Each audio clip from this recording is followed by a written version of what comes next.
안녕하세요. 할텐서울 복음방송 주안의 하나 4부 시작합니다. 주안의 하나 4부는 책 읽는 그리스도인과 은혜의 설교, 성경의 인물들과 사건을 만나는 바이블 드라마가 준비되어 있습니다.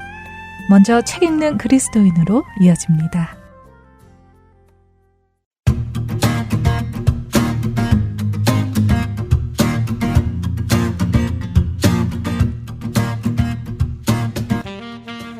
애청자 여러분 안녕하세요. 성도들에게 추천해드릴 만한 신앙서적을 읽고 내용 속에서 우리가 생각해 볼 것들을 함께 나누는 시간, 책 읽는 그리스도인 시간 진행의 정지혜입니다. 마틴 로이드 존스 목사님이 쓰신 십자가라는 책과 함께 우리를 위해 예수님께서 오르신 십자가를 묵상하고 있습니다. 지난 시간에는 십자가를 자랑하는 것이 곧 하나님의 사랑을 자랑하는 것임을 나누었습니다.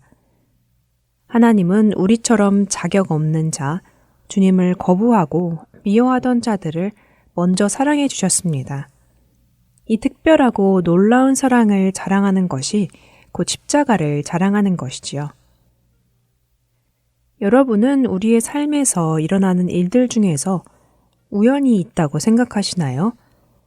그 일이 좋은 일이든 나쁜 일이든 말입니다.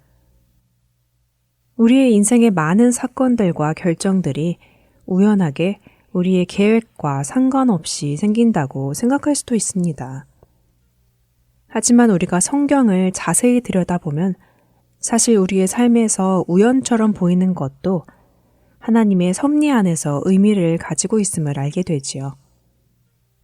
왜냐하면 모든 사건은 하나님의 계획과 목적 안에서 발생하고 자연적 사건, 우리가 겪는 크고 작은 사건들, 그리고 역사적 사실들까지도 모든 것을 아시고 다스리시는 하나님의 통제 아래서 일어나는 일들이기 때문이지요.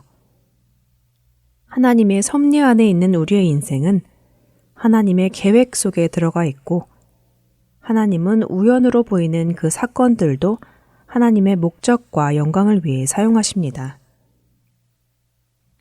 우리가 계속해서 생각하고 있는 십자가의 사건을 생각해 본다면 십자가의 사건은 왜 일어난 것일까요? 나사렛 예수님께서 죽으시고 무덤에 장사 지낸 바 되었다가 다시 사신 일은 왜 일어나야 한 것일까요? 단순히 인간들의 잘못된 선택일까요? 아니면 우연의 결과일까요? 우리가 성경에 기록된 십자가를 겉으로만 본다면 십자가에 예수님을 못 박은 것은 인간들의 잘못입니다. 하지만 이것은 겉모습만 보는 것에 불과합니다. 사람의 시선으로는 내면 깊숙이 숨겨진 하나님의 계획을 볼 수 없기 때문이지요. 마틴 로이드 목사님은 십자가 책에서 십자가는 우연한 사건이 아니라 인간들의 조작에 의해서 이루어진 단순한 사건이 아닙니다. 그리고 이 십자가 사건은 죄에 빠져 비참한 상태에 있는 인간들을 위한 하나님의 놀라운 계획입니다. 그 계획은 세상이 시작하기 전부터 정해진 계획이었습니다. 세상을 구원하려는 하나님의 계획이었습니다. 라고 말씀하시지요. 십자가의 사건은 어느 로마 시대에 예수님을 미워하던 유대인들이 신성모독을 이유로 예수님을 죽였던 우연적인 사건이 아니었습니다. 십자가의 구원 계획은 성경 전체에 그리고 천지가 창조되기 이전부터 이미 계획되어 있었습니다. 예수님이 태어나시기 전 이사야는 이미 훨씬 오래전에 이사야서 53장 4절과 5절에서 이미 예수님이 우리의 죄를 짊어지고 죽으실 것을 미리 알려주었습니다. 그는 실로 우리의 질고를 지고 우리의 슬픔을 당하였거늘 우리는 생각하기를 그는 징벌을 받아 하나님께 맞으며 고난을 당한다 하였노라. 그가 찔림은 우리의 허물 때문이요 그가 상함은 우리의 죄악 때문이라. 그가 징계를 받음으로 우리는 평화를 누리고 그가 채찍에 맞음으로 우리는 나음을 받았도다. 또한 시편 22편은 예수님이 십자가에서 받으실 순환을 미리 예언하고 있었습니다. 시편 22편 6절에서 8절입니다. 나는 벌레요 사람이 아니라 사람의 비방거리요 백성의 조롱거리니이다. 나를 보는 자는 다 나를 비웃으며 입술을 비죽거리고 머리를 흔들며 말하되 그가 여호와께 의탁하니 구원하실 걸 그를 기뻐하시니 건지실 걸 하나이다. 예수님이 진정 신이라면 하나님께서 그를 구원하시리라고 조롱하는 사람들의 모습이 이미 예언되어 있었던 것이지요. 십자가에서 이루어진 우리 주님의 죽으심에 대하여 분명한 예언의 말씀입니다. 또 출애굽기를 보면 애굽에서 종살이하던 이스라엘 백성에 대한 이야기가 나오지요. 왜 그들이 하나님이 애굽에 재앙을 내리기 전 6월절 어린 양을 죽여야만 했으며 양의 피를 문설주와 기둥에 발라야만 했을까요? 어린 양의 피를 문설주와 기둥에 바르면 죽음의 재앙을 받지 않고 살 수 있었기 때문이지요. 그리고 그것은 예수님이 인류 모두의 죄를 지고 피를 흘리고 돌아가시고 우리가 죽음으로부터 건져지는 미래의 일들을 미리 보여주는 것이었습니다. 이 모든 것이 십자가에 대한 예언입니다. 구약 성경에 나오는 많은 성경 구절들은 하나님의 아들이 십자가에 못 박히는 그 사건을 예언하고 있습니다. 또한 예수님은 공생애를 시작하시며 곳곳에서 자신이 십자가에 못 박혀 죽으실 것을 미리 말씀하고 계셨고요. 요한복음 12장에서 예수님은 때가 왔다고 말씀하시면서 내가 땅에서 들리면 모든 사람을 내게로 이끌겠노라 라고 32절에서 말씀하시지요. 땅에서 들린다는 것이 어떤 의미일까요? 이것은 예수님이 죽으시면 이 세상의 모든 족속들, 다른 나라 그 어느 민족이든지 유대인 헬라인을 모두 포함하여 다 이끌어 구원하심을 말씀하신 것입니다. 십자가는 우연하게 일어난 사건이나 예수님이 뜻을 이루지 못하시고 돌아가신 것이 아닙니다. 인간들이 주도하여 만들어낸 사건도 아닙니다. 십자가 사건은 죄에 빠져 비참한 상태에 있는 우리를 위한 하나님의 놀라운 계획입니다. 그리고 그 계획은 세상이 시작되기 전부터 미리 예정된 것이지요. 세상을 구원하시려는 하나님의 사랑과 의지가 담긴 사건이었습니다. 여러분의 삶 속에서 그리고 매일의 순간에서 십자가가 의미하는 구원의 은혜와 하나님의 사랑을 얼마나 깊이 체험하고 계신가요? 그 은혜를 깨닫는 순간 우리의 삶은 단순한 하루가 아니라 하나님이 계획하신 구원의 역사 속 한 페이지가 됩니다. 하나님의 계획은 십자가의 사건은 성경 전체에 이미 예언되었습니다. 우리를 구원하시기 위해 미리 계획하신 하나님의 그 섭리를 더 깊이 느끼는 우리가 되기를 바랍니다. 책 읽는 그리스도인 마칩니다.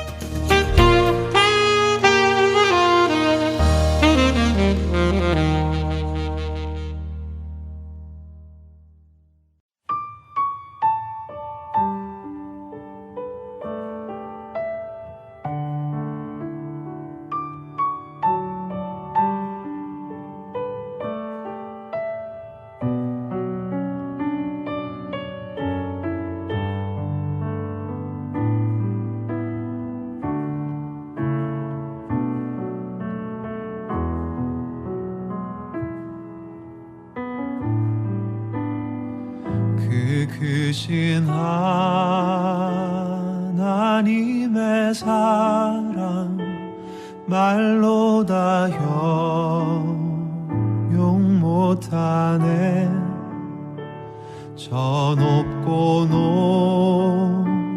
높은 별을 넘어 이 낮고 낮은 땅 위에 죄범한 영혼 구하려 그 아들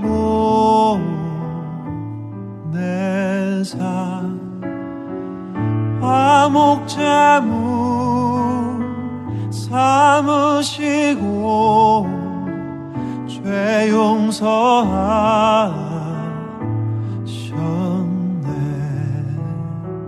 괴로운 시절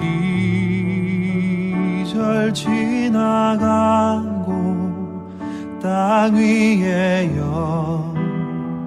영화 쇠할 때 주 믿지 않던 영혼들은 큰 소리 외쳐 울어도 주 믿는 성도들에게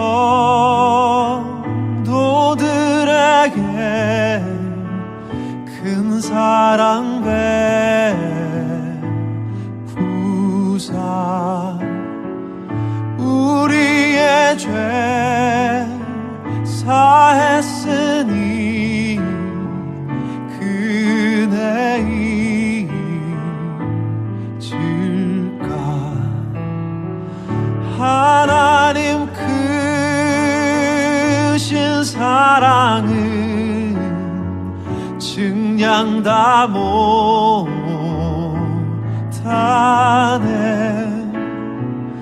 영원히 변치 않는 사랑 성도여 찬양하세.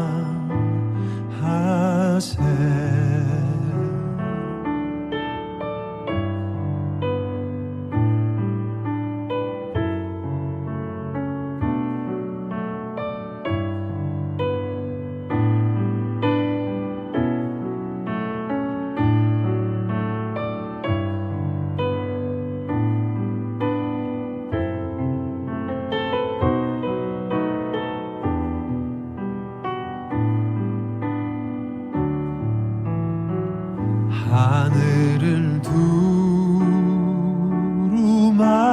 삼고 바다를 머물 삼아도 한없는 하나님의 사랑 다 기록할 수 없겠네. 하나님의 크신 사랑 그 어찌 다 쓸까. 저 하늘 높이 쌓아도 채우지 못하네. 하나님 크신 사랑은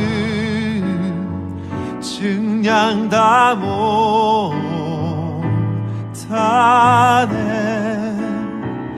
영원히 변치 않는 사랑 성도여 찬양하세.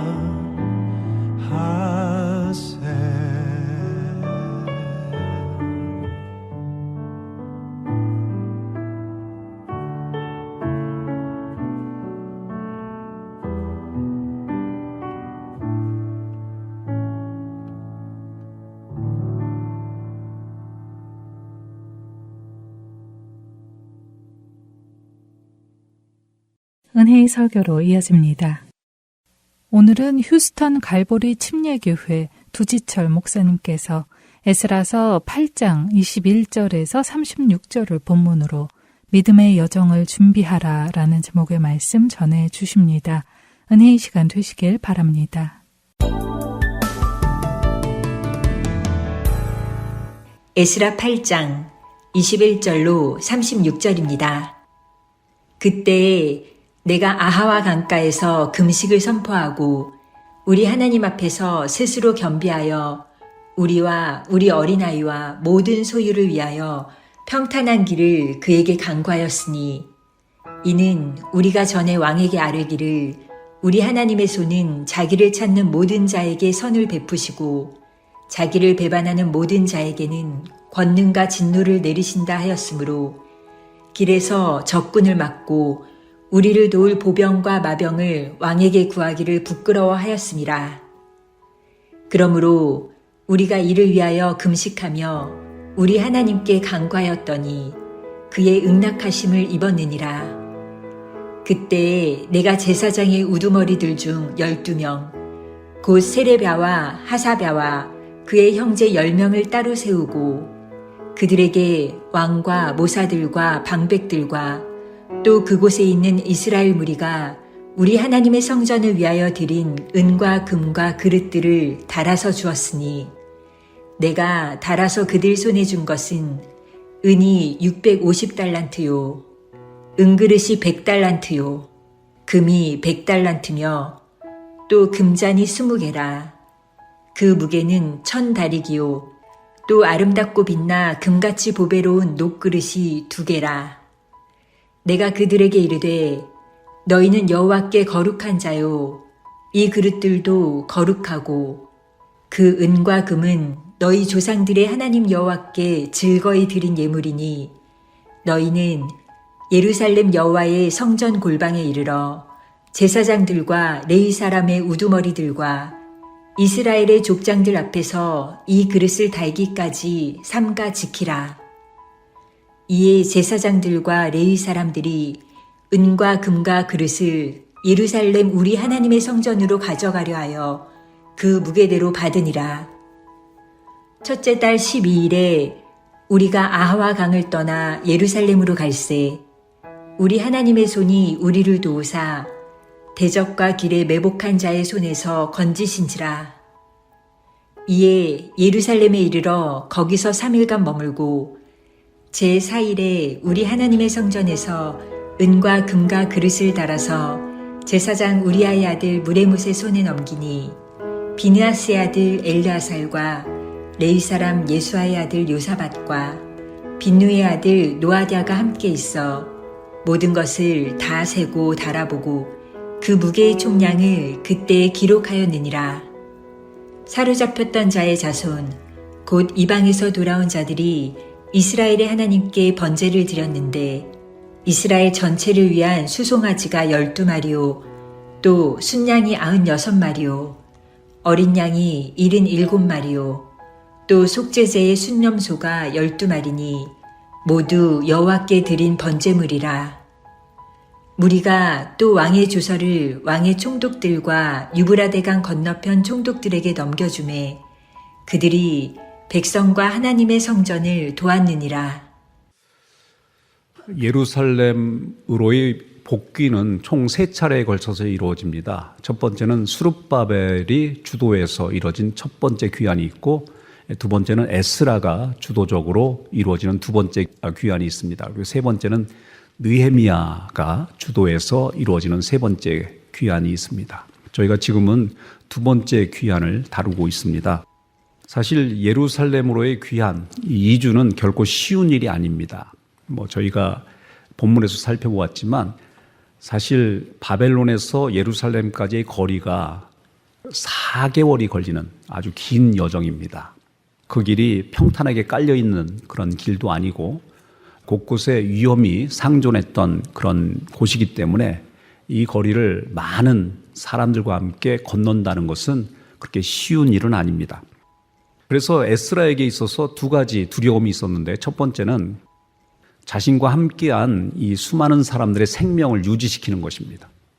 어떻게 하면 생명을 해하려고 하는 사람들에게 이 무리들을 잘 보호할 수 있을까라는 두려움이 있었고요. 두 번째로는 지금 예루살렘 성전에 가서 하나님께 드릴 그 예물들을 금과 은과 놋과 또 집기들 이런 것들을 가지고 가는데 이런 것들이 중간에 이것을 탈취하려고 노리는 산적들로부터 어떻게 지켜낼 수 있을까라는 이런 두려움이 그에게 있었던 것 같습니다. 그래서 에스라는 여행을 시작하기 전에 먼저 하나님께 나아가서 기도하는 것을 선택하죠. 모든 백성들에게 금식을 선포하고 하나님께 간구할 것을 요구하고 그 다음에 하나님께서 응답하신 이후에 이제는 실제적인 준비를 하죠.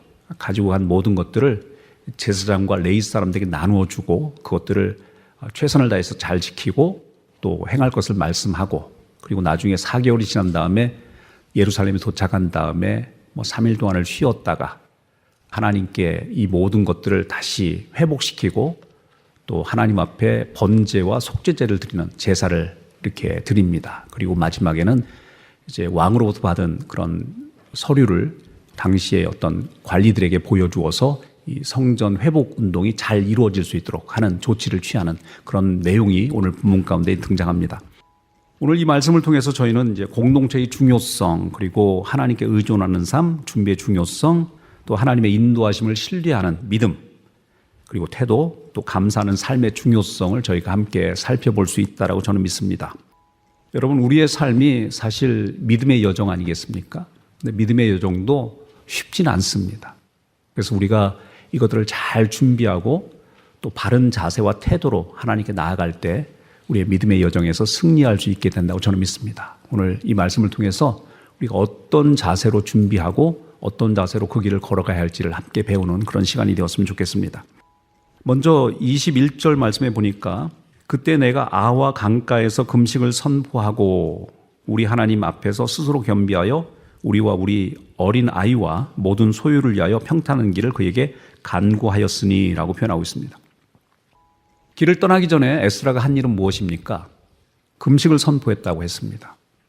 그리고 겸비했다. 그리고 하나님께 간구했다라고 말합니다. 이 선포라고 하는 것은 자기 혼자 금식하기로 결정했다라는 것을 말했다는 의미가 아닙니다.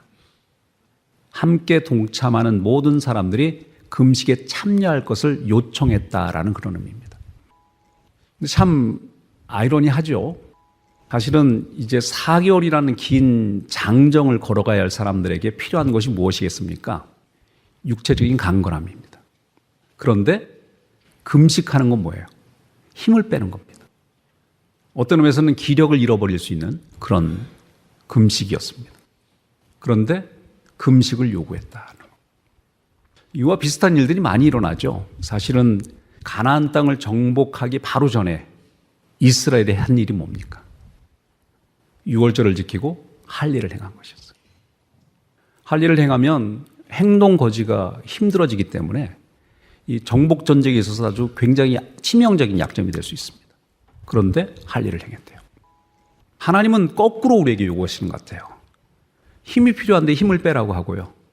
우리 생각에는 좀 더 준비하고 더 많은 힘과 능력을 가지고 가야 이 일이 가능할 텐데 하나님은 오히려 내려놓을 것을 말씀하시는 거예요.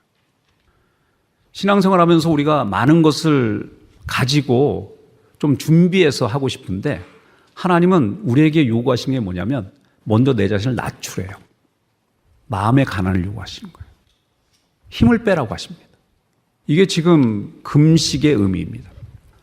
여러분, 금식은요, 하나님께 대한 의존과 겸손의 표현입니다. 이스라엘은 율법적으로 1년에 딱 한 번 전체 국민이 금식하도록 되어 있습니다. 대속죄일입니다. 이것이 모세오경에 나와 있는 금식일입니다. 근데 이것이 점차 발전되어서 이 하루만이 아니고 며칠 동안 이렇게 금식이 행해졌는데 스가랴서 8장 19절 말씀에 이렇게 기록되어 있습니다. 만군의 여호와가 이같이 말하노라. 넷째 달의 금식과 다섯째 달의 금식과 일곱째 달의 금식과 열째 달의 금식이 변하여 유다 족속에게 기쁨과 즐거움과 희락의 절기들이 되리니 오직 너희는 진리와 화평을 사랑할지니라. 자, 여기에서 대속죄일만 행해졌던 금식이 넷째 달, 다섯째 달, 일곱째 달, 열째 달 금식으로 확장되어집니다. 이게 전 국민이 행하는 금식일이었습니다. 물론 여러분, 그것 외에도 국가적인 위기 상황이 왔을 때 왕이 금식을 선포하는 경우도 있었고요. 또 다른 목적으로 금식이 선포되는 경우도 있었습니다. 그러나 정해진 금식일들이 이렇게 있었다라는 것을 이야기하는 것이고요. 물론 이렇게 나라 전체가 금식을 선포하고 행하는 것도 있었지만 개인적으로 또 금식하는 경우도 많이 있었다고 볼 수 있습니다. 그래서 이 금식이라고 하는 것은 유대교의 경건 생활에 있어서 굉장히 중요한 한 축이었다라고 표현할 수 있습니다. 금식은 뭐예요? 아까도 제가 말씀드렸지만 우리를 하나님 앞에 겸비한 자세로 나아가는 겁니다. 내가 무엇인가 할 수 있다고 생각했는데 그런 내 자신을 내려놓는 겁니다. 하나님의 도우심을 구하면서 하나님 제발 내 힘으로 할 수 없는 이 일 가운데 개입하셔서 하나님의 뜻대로 하나님이 원하신 대로 이 일을 이루어 주십시오라고 겸손함으로 나아가는 자리가 금식인 겁니다. 여러분, 금식 함부로 하지 마십시오. 습관적으로 하지 마십시오. 금식은요, 정말 하나님 앞에 이것 아니면, 하나님의 도우심이 아니면 이 일은 내가 해결할 방법이 없습니다라는 절박한 마음을 가지고 나아가는 것이 금식이에요. 금식하면서 내 자신의 연약함을 고백하고 내 자신이 아무것도 아님을 고백하고, 그래서 나를 의지할 수 없다면 내가 의지할 존재는 하나님밖에 없습니다라는 자세로 나아갈 수밖에 없는 자리로까지 우리를 몰아가는 것이 금식인 겁니다. 그래서 에스라는 금식을 선포하며 평탄한 길, 즉 위험성 있는 그 4개월의 여정을 하나님의 손이 지켜달라고 간구하기를 요청했습니다. 자, 여기서 아주 주목할 만한 사실이 있습니다. 제가 에스라를 처음 소개할 때 에스라가 이 바사 제국에서 꽤 인정받는 사람이었다라는 사실을 말씀드렸습니다. 그런데 그가 왕에게 요청만 하면 그 4개월이란 시간 동안 자신들을 보호할 수 있는 병력들을 충분히 공급할 수 있었는데도 불구하고 이 병력을 요청하지 않습니다.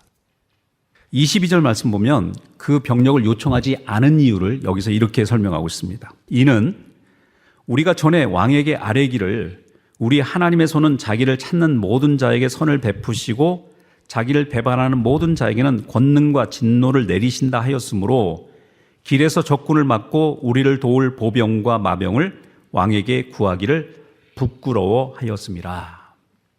지금 과거의 왕에게 자신하면서 하나님께서 우리를 보호하실 것이다. 우리의 원수는 하나님께서 징계하실 것이고 하나님의 백성들은 하나님께서 보호하실 것이다 라고 자신 있게 얘기했다는 거예요. 그런 이야기들, 그런 기억들이 우리 가운데 있는데 어떻게 내가 인간적인 두려움으로 이 길을 걸어가는 데 있어서 왕에게 보병과 마병을 요청할 수 있겠느냐. 부끄러웠다라는 얘기입니다. 그래서 하지 않았다라고. 철저히 하나님만을 의지하고 하나님만을 신뢰하겠다라는 스탠스를 지금 취한 것입니다. 근데 여러분, 오해하지 마십시오. 나중에 저희가 느헤미야서를 보면요, 느헤미야가 3차 귀환자의 리더거든요. 그때 귀환할 때는 왕의 병사들이 함께 그 길을 보호하면서 내려옵니다. 사람의 힘을, 도움을 받는 것이 옳은 것입니까? 사람의 도움을 배제하는 것이 옳은 것입니까? 여러분, 성경은 어디에도 에스라의 행위를 칭찬하거나 느헤미야의 행위를 비난하지 않습니다. 그냥 에스라는 에스라의 선택을 했을 것이고 느헤미야는 느헤미야의 선택을 한 거예요. 여러분, 이런 원칙을 저희가 분명히 해야 합니다. 우리의 신앙생활의 원칙은요, 원칙은 충실하되 부차적인 면에 있어서는 서로 관용하는 태도가 필요합니다. 저는 에스라나 느헤미야나 하나님의 선하신 손에 의지하는 기본적인 태도는 분명하다고 믿습니다. 그런데 에스라는 사람의 도움을 거절하는 선택을 했고 느헤미야는 사람의 도움을 받아 이 여정을 안전하게 행하는 것을 선택했습니다. 무엇이 옳고 무엇이 그른가는 없습니다. 문제는 그의 마음으로부터 하나님을 신뢰하는 마음이 있었느냐. 이것이 원칙이죠. 에스라도 마찬가지고 느헤미야도 이 원칙은 분명했을 겁니다. 그런데 그 방식에 있어서는 에스라는 사람을 손길을 멀리했고 느헤미야는 사람의 손길을 이용했다는 것입니다. 여러분, 사실 하나님께서 행하시는 일들 가운데 어떤 때는 사람을 통해서 일하시는 적이 많습니다. 사실 1차 귀환 때도 무엇을 통해서 일하십니까? 고레스의 마음을 움직이셨어. 그가 내린 칙령을 통해서 이스라엘이 귀환하게 됩니다. 하나님이 사람을 통해서 일하십니다. 그래서 모든 것이 사람의 손길이 닿지 않아야 하나님께서 행하시는 일이다라고 함부로 주장하는 것이 옳은 것은 아닙니다. 하나님은 때로는 사람을 통해서 일하시니까요. 저희가 잘 아는 유명한 예화 있지 않습니까? 어떤 마을에 큰 홍수가 났습니다. 어떤 사람이 간신히 피해가지고 지붕 꼭대기까지 올라갔습니다. 물이 온 집을 다 지붕 위까지 막 찰랑찰랑 차고 있는데 이 사람이 믿는 사람이라 하나님께서 나를 하나님의 특별한 방식으로 보호하시고 구원하실 것이라는 믿음이 있었어요. 그래서 열심히 기도했습니다. 하나님만의 특별한 방식으로 나를 구원해 주십시오. 지나가는데 위에서부터 나무를 타고 어떤 사람이 막 떠내려옵니다. 거기 있으면 죽습니다. 함께 이 나무를 타고 내려가십시다. 아닙니다. 하나님께서 나에게 특별한 방식으로 나를 구원하실 거라고 저는 믿습니다. 거부했습니다. 뗏목이 지나갔습니다. 아니에요. 하나님께서 나만을 위한 특별한 방식으로 나를 구원하실 것입니다. 내보냈습니다. 배가 왔어요. 아닙니다. 하나님께서는 특별한 방식으로 나를 구원하실 것입니다. 그러다 죽었대요. 하나님께 올라갔습니다. 하나님, 내가 그렇게 믿음을 가지고 구했는데 하나님 왜 나에게 구원하지 않으셨습니까? 무슨 말이냐? 내가 나무도 보냈고 뗏목도 보냈고 배도 보내지 않았더냐? 하나님께서 일하시는 방식이에요. 꼭 하나님의 특별한 방식으로만 해야 하는 거고 모든 인간적인 손길은 배제해야 하나님이 일하시는 것이다 라고 생각하는 것은 잘못된 것입니다. 그냥 우리의 마음속에 하나님의 선하신 손이 우리의 삶에 인도하시고 또 어떤 방식이든 하나님께서 이끌어 주십시오라는 그런 믿음, 마음이 우리 가운데 있느냐, 이것이 훨씬 중요하다는 것입니다. 그리고 방법은요, 여러 가지입니다. 때로는 사람을 통해서 일하시고 때로는 아주 초자연적인 방식으로 일하시기도 합니다. 이것은 우리가 함께 기도하는 그런 내용입니다. 자, 그래서 어떤 상황이든 간에 하나님께 맡기고 하나님의 손길을 구하는 기도가 우리에게 필요하다라고 말할 수 있습니다. 자, 이래서 하나님께서 주신 응답을 가지고 이제 나아가죠. 23절에 보니까 우리 하나님께 간구하였더니 그의 응낙하심을 입었느니라. 무슨 말입니까? 걱정하지 말아라. 내가 그 길 가운데 너와 함께 할 것이고 네가 지금 두려워하는 모든 위험에서 너를 건져줄 것이다. 이렇게 말합니다. 여러분 나중에 보면 뭐라고 표현합니까? 나중에 보니까 우리를 도우사 대적과 길에 매복한 자의 손에서 건지신지라. 어려움이 없었던 게 아닌 것 같아요. 가는 길에 그 재물을 약탈하려고 산적들이 찾아왔거나 또 그런 상황이 있었을 겁니다. 그런데 그 과정 속에서 하나님께서 지켜주셨다라고 이렇게 말하고 있습니다. 자, 그리고 나서 이제 실제적인 준비를 하는데요. 일단 제일 큰 문제가 뭐냐면 예루살렘까지 가지고 가는 기명들입니다. 금과 은과 놋과 또 성전에서 사용하는 여러 가지 그릇들, 이것들을 가지고 가는 데 있어서 문제가 있습니다.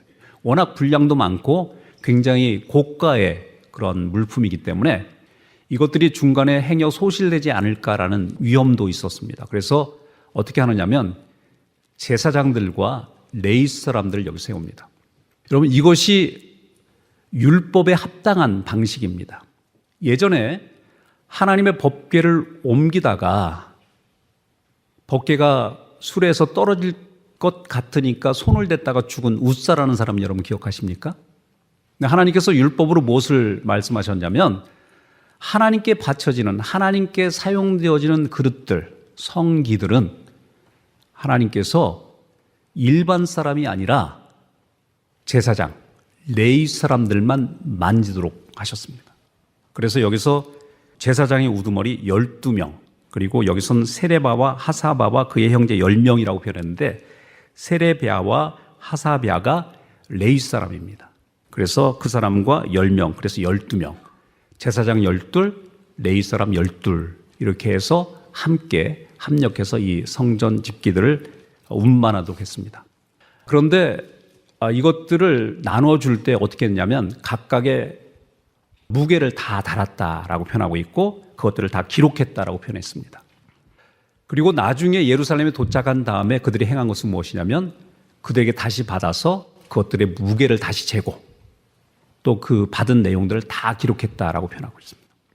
이게 무엇이냐면 이 하나님께 사용되어지는 이 집기들을 다루는 데 있어서 책임감과 사명감으로 행할 것을 요구하는 동시에 혹시라도 이런 것을 가지고 가다가 마음에 시험을 받아 탐심이 들어 없어지는 것을 예방하고 이것들을 투명하고 철저하게 진행했다라는 그런 의미가 있습니다. 여러분 고린도후서 8장 20절에서 21절 말씀 보니까 이렇게 말합니다. 이것을 조심함은 우리가 맡은 이 거액의 연보에 대하여 아무도 우리를 비방하지 못하게 하려 함이니 이는 우리가 주 앞에서뿐 아니라 사람 앞에서도 선한 일에 조심하려 함이라 이렇게 말합니다. 사도 바울이 이 글을 쓴 상황은 어떤 상황이었냐면 사도 바울은 원래 고린도 교회에서 사역할 때 사례를 받지 않고 사역을 합니다. 그래서 사람들에게 어떤 그 뒷담화들이 있었는데 어떤 내용이냐면 당시에 예루살렘에 심각한 기근이 있었어요. 기근이 있어가지고 예루살렘 교회에서 사도 바울에게 특별히 부탁을 합니다. 우리 소아시아 지역에 있는 성도들이 우리 예루살렘 교회를 도와주십시오. 이렇게 말합니다. 그래서는 사도 바울이 소아시아 지역, 마게도냐 지역에 있는 교회들에게 예루살렘 교회를 도웁시다라고 이제 이야기를 했고, 그래서 많은 사람들이 연보를 합니다. 그래서 예루살렘 교회를 돕는 그런 기금을 모으고 있었습니다. 근데 액수가 상당했던 것 같아요. 근데 거기에서 어떤 소문이 들기 시작했냐면 사도 바울이 여기에서는 깨끗한 척, 돈도 받지 않고 사역을 하는 것처럼 얘기하면서 사람들에게 이렇게 돈을 모아가지고 자기 뒷주머니 챙기려고 한다라는 소문이 돌기 시작한 거예요. 그래서 사도 바울은 그것에 대해서 무엇을 얘기합니까?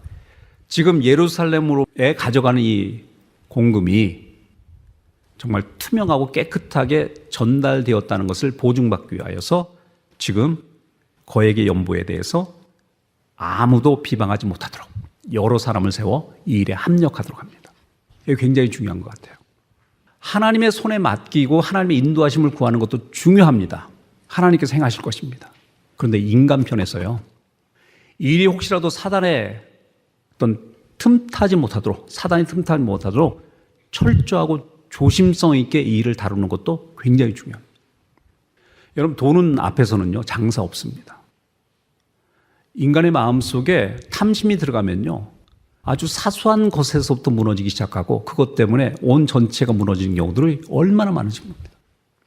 대부분의 많은 교회들이 현재적으로 어려움을 당하는 이유, 대부분의 많은 교회들의 문제가 무엇이냐면 돈 문제예요. 선한 의도를 가지고 사용하실 거라고 믿습니다. 그런데요, 그것에 있어서 철저하고 투명하지 못했기 때문에 생겨나는 오해들이 교회를 잠식시키고 교회를 어렵게 하는 경우들이 얼마나 많은지 모릅니다. 물론 잘못하는 부분도 있죠. 그래서 우리는 하나님의 일을 할 때 철저히 한다고 저는 생각합니다. 투명해야 한다고 생각해요. 그래서 저희 교회도 헌금을 관리하는 부분에 있어서나 지출하는 부분에 있어서 정말 투명하려고 애를 많이 씁니다. 그래서 가능하면 오해가 없도록, 이 선한 일을 하는 데 있어서 부족함이 없도록, 사람들이 오해할 수 않도록 저희가 투명하게 이야기하려고 그렇게 애를 많이 씁니다. 지금 S라는 바로 이 부분을 저희가 얘기를 하고 있는 것입니다. 그리고 나서 이제 하나님께 3일을 쉬고 난 다음에 이제 번제와 속죄제를 이제 드리는데, 이 번제는 감사와 헌신의 의미고 속죄제는 정화와 속죄의 의미를 지닌다고 합니다. 그래서 그동안 이방 지역에서 살았던 그들의 모든 삶을 돌아보면서 자신을 하나님 앞에 거룩하게 깨끗함으로 정화시키는 그런 예식을 행하는 그런 내용이 나오죠. 근데 거기에서 이제 사용되어지는 그 제물의 숫자들이 여기서 등장합니다. 12이라는 숫자가 반복되어지고 또 77, 96이라는 숫자들이 또 나옵니다.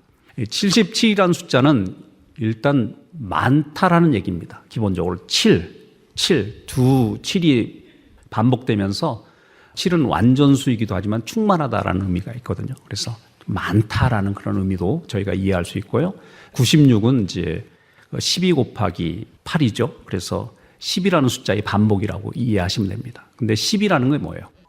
이스라엘 전체를 대표하는 그런 의미입니다. 그래서 즉 이런 제물을 드리는 것이 이제는 귀한 공동체가 회복된 이스라엘이다라는 것을 표현하는 방식으로 이 제물을 드리는 그런 내용이 여기에 등장합니다. 자, 이것들을 통해서 저희가 오늘 확인할 수 있는 것이 무엇입니까? 우리가 신앙의 여정을 걸어가면서 무엇보다도 우리에게 요구되어지는 것은 우리의 힘과 우리의 능력과 우리의 의지와 우리의 결단으로 살아갈 수 없다는 것을 먼저 인정하는 것이라는 겁니다. 우리가 흔히 작심삼일이라고 얘기하죠. 그런데 작심삼일도 쉽지 않습니다. 신앙적인 결단은요, 그것보다 더 어렵습니다. 제가 예를 들어볼게요. 이 시간에 앉아서 예배를 드리면서 말씀을 듣죠. 말씀을 들 때는 감동이 있습니다. 나도 저렇게 살아야지, 저렇게 해야지 라는 감동이 있어요. 그래서 하나님 앞에 하나님, 내가 그렇게 살 수 있도록 내가 결단합니다. 나를 지켜주십시오 라고 기도하면서 나아가요. 나가는 순간 바깥에서 마주치는 한 놈 때문에 모든 결단이 순식간에 사라져버리잖아요. 그게 우리의 결단이에요. 그래서 우리는 어떻게 해야 하느냐면요, 내가 할 수 있다는 자신감을 버려야 합니다. 하나님, 나는 할 수 없습니다. 하나님께서 나를 인도해 주시고 하나님의 선하신 손이 나를 붙잡아 주시지 않는다면 나는 그러한 삶을 살아낼 수 없는 사람들이고 그 믿음의 여정을 걸어갈 수 없는 존재입니다. 하나님, 나를 붙잡아 주십시오. 이렇게 기도하는 거예요. 근데 그 기도에 하나님께서 응답하신다니까요. 나는 할 수 없지만 하나님께서 우리를 붙잡아 주시면 할 수 있게 돼요. 그래서 기도하는 자세가 우리에게 너무나 필요하다는 거예요.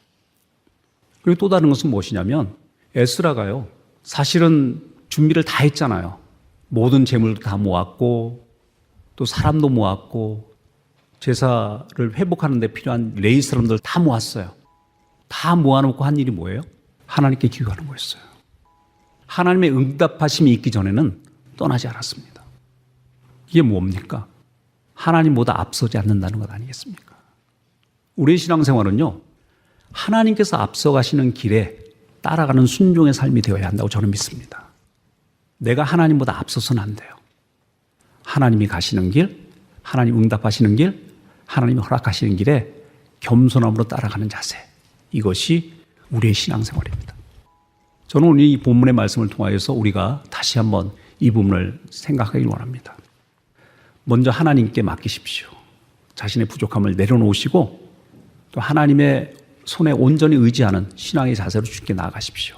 그리고 또 할 수 있는 범위 속에서는 깨끗하고 충성스럽고 클리어하고 투명하게 하나님 일을 행하십시오. 그리고 하나님보다 앞서 나가지 마십시오. 말씀하실 때 순종하십시오. 이것이 오늘 본문 속에서 우리가 배울 수 있는 귀한 영적인 진리가 아닌가 믿습니다. 여러분 모두가 여러분의 믿음의 여정 속에서 승리하는 모두가 되길 간절히 축원합니다.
지역마켓 및 여러 가지 한인업소는 복음을 전할 수 있는 선교의 좋은 통로입니다. 인디애나 주에는 현재 한인들이 8,000명 정도 살고 계시다고 합니다. 커머셜 드라이브에 위치한 사러가 인터내셔널 글로서리에 저희 CD를 놓아주시고 관리해주실 동역자를 찾습니다. 매주 혹은 한 달에 2번 정도 방문하여 CD를 배치해 주실 수 있는 분은 사무실로 연락주세요. 사무실 전화번호 602-866-8999입니다.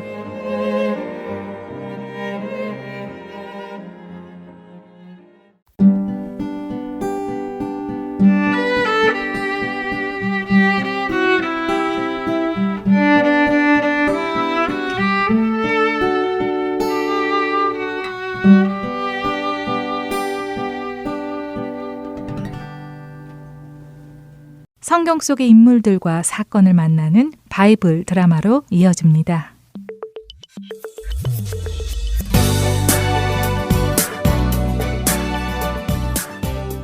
시청자 여러분 안녕하세요. 바이블 드라마 열왕기 편 진행의 박윤규입니다.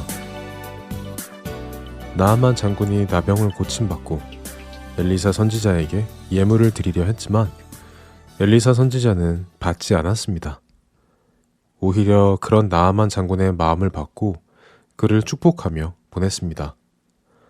하지만 엘리사의 사환인 게하시의 마음에는 욕심이 생겼습니다. 그래서 그는 엘리사 선지자 몰래 나아만 장군을 찾아가 엘리사 선지자의 이름을 팔며 그에게 예물을 받아 자신의 집에 숨기지요.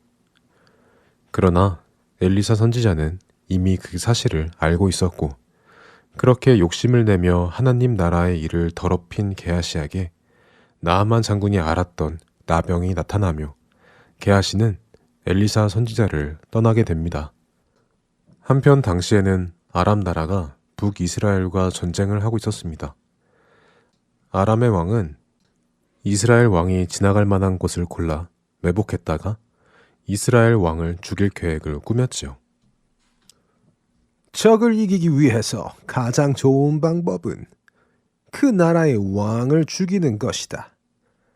그러니 아주 날렵한 특수 군사를 만들어 이스라엘 왕이 다니는 길을 골라 매복하였다가 왕이 나타나면 공격하여 왕의 숨통을 끊도록 해라.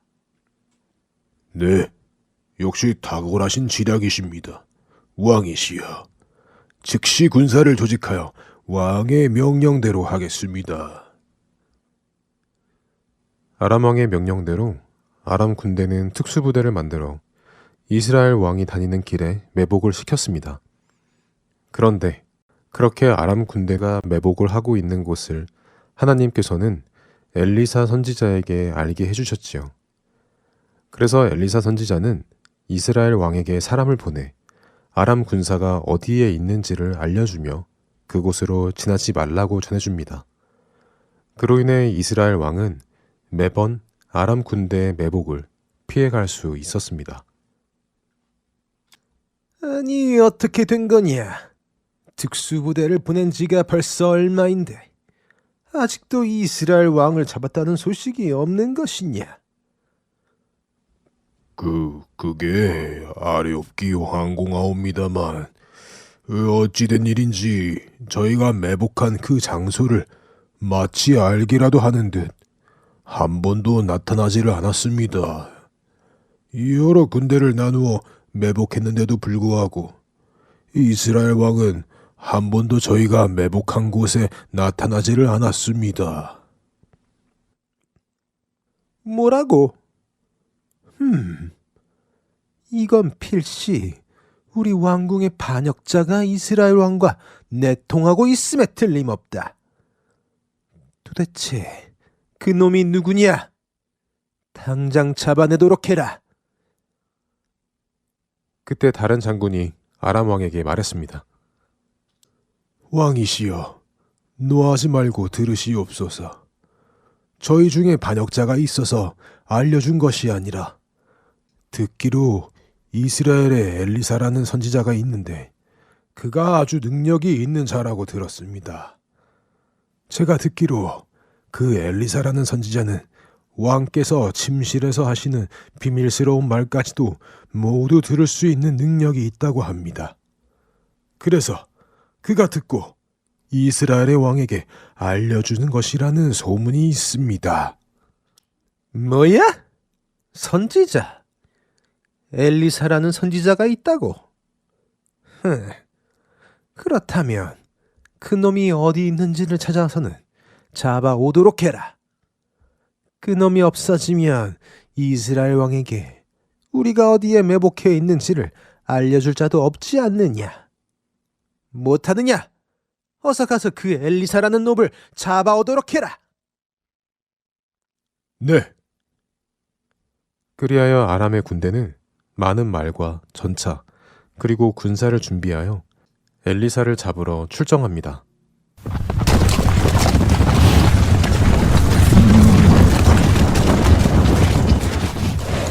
자, 이 엘리사라는 녀석이 도단에 숨어 있다는 첩보를 입수했다.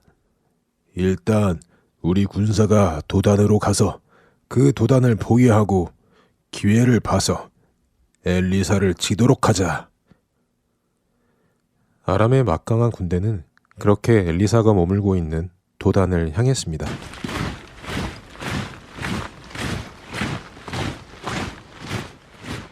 그리고 아람의 군대는 도단 성읍을 에워쌌지요. 날이 저물자 아람의 군대는 일단 성읍 밖에 진을 치고 쉽니다. 아람의 군대는 날이 밝기를 기다리고 있었습니다. 날이 밝으면 엘리사를 치려고 계획했지요.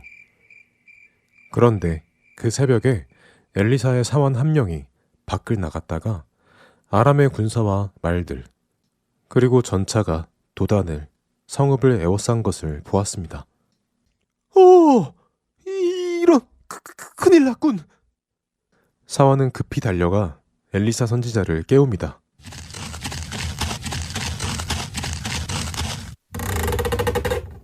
선지자님, 엘리사 선지자님, 큰일 났습니다요. 무슨 일이냐? 왜 이리 아침부터 호들갑인 게냐? 선지자님, 큰일 났습니다. 지금 아람의 어마어마한 군대가 이 성읍을 뺑 둘러싸고 있습니다. 어서 피하셔야 합니다. 어서요. 걱정할 거 없다. 두려워하지 말거라. 우리와 함께한 군대가 아람의 군대보다 훨씬 더 많으니라. 네? 아니, 무슨 말씀을 하시는 겁니까? 저들이 얼마나 많이 왔는지 보고나 말씀하시는 것입니까? 우리에게 군대가 어디 있습니까? 이스라엘 군대는 지금 보이지도 않습니다요. 엘리사 선지자는 사원을 지그시 바라보았습니다. 그리고는 하나님께 기도할 준비를 하였죠. 과연 엘리사는 어떤 기도를 할까요? 바이블 드라마 열왕기편 다음 시간에 뵙겠습니다. 안녕히 계세요.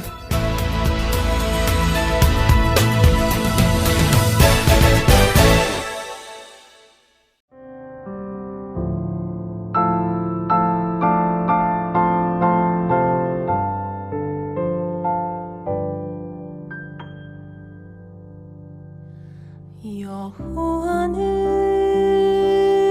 나의 목자 내가 부족함이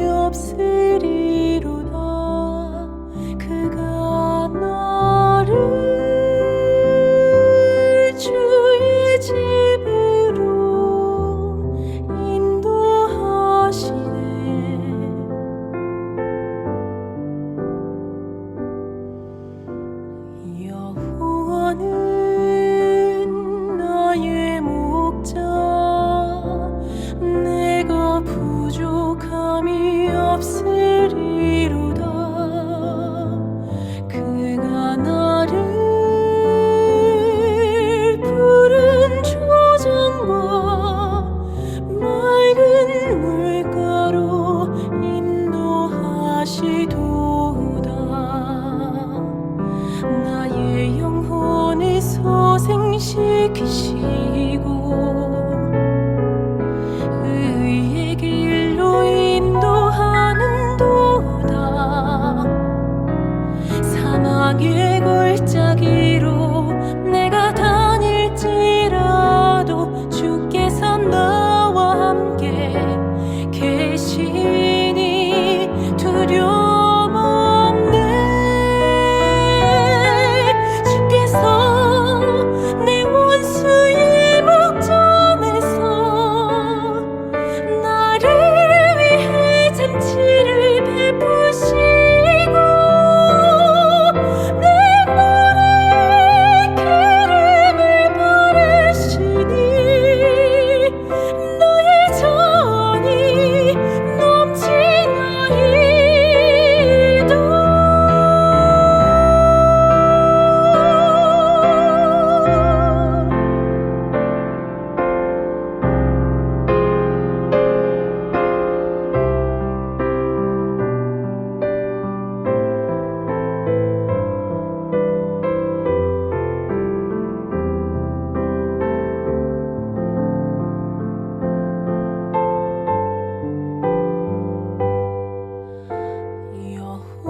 여호와는 나의 목자, 내가 부족함이 없으리로다. 그가 나를 푸른 초장과 쉴만한 물가로 인도하시도다.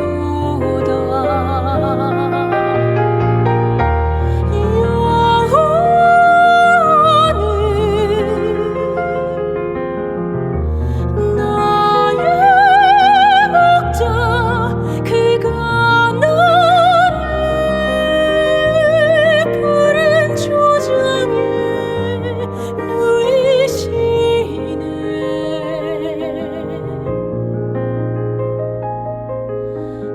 여호와는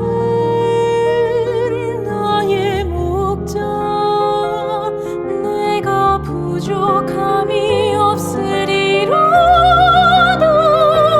그가 나를 푸른 초장과 쉴만한 물가로 인도하시도다.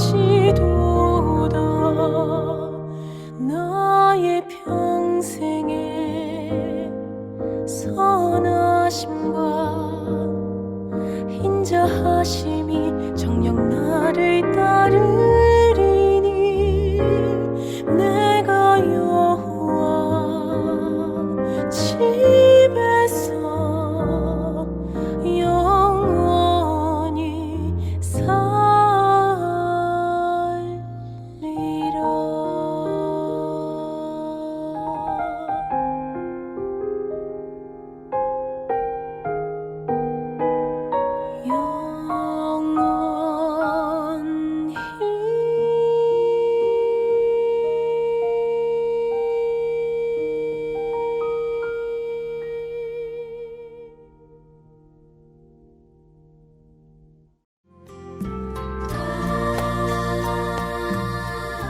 주안의 하나 4부 준비된 순서는 여기까지입니다. 두근두근 설레는 마음으로 신랑 되신 예수님을 손꼽아 기다리는 우리 모두 되기를 바라며 다음 이 시간에 다시 찾아오겠습니다. 안녕히 계세요. 고맙습니다.